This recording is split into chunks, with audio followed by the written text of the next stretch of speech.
খুব অল্প কথায় রেগে যাওয়া কিছু মেয়েকে একটু কাছ থেকে দেখলে বুঝতে পারবেন এই মেয়েগুলোর চোখে অদ্ভুত একটা মায়া থাকে। রাগ হলো মেয়েদের জীবনে একটা অভিশাপের মতো।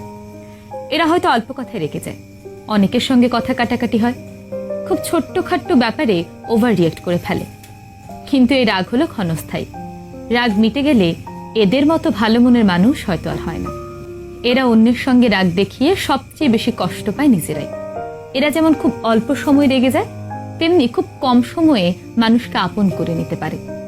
এরা নিজের সর্বোচ্চটা দিয়ে অন্যকে ভালো রাখার চেষ্টা করে। কিন্তু সমস্যা কি জানেন, আমরা ওদের বুঝি না। আমরা ওদের বাহ্যিক রাগটাকেই দেখি, কিন্তু ওদের ভেতরে লুকিয়ে থাকা সুন্দর মনটাকে খুঁজে বের করার চেষ্টা করি না।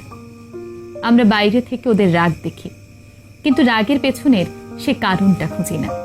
হ্যাঁ, ওরা একটু বদমেজাজি, কিন্তু খুব শান্ত হয়ে যদি ওদের লক্ষ্য করেন তাহলে বুঝবেন ওদের মনটা অনেকটা ফাঁকা মাঠের মতো, যেখানে অনেকেই এসে স্বস্তির নিঃশ্বাস ফেলতে পারে।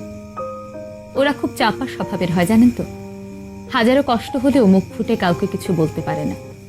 ওদের সেই কষ্টগুলো তাই দিনে দিনে জমতে জমতে পাহাড় সমান হয়। ওরা তখন চায় কেউ ওদের আগলে রাখুক, খুব আদর ভালোবাসায় রাখুক, ওদের মতো করে মানিয়ে নিক। ওদের দেখলে মনে হবে ওরা খুব সুখে আছে, ঠোঁটের কোণে এক চিলতে হাসি সবসময় লেগেই থাকে। কিন্তু জানেন তো, মনের মধ্যে একটা না বলা কথার যন্ত্রণা থেকেই যায়।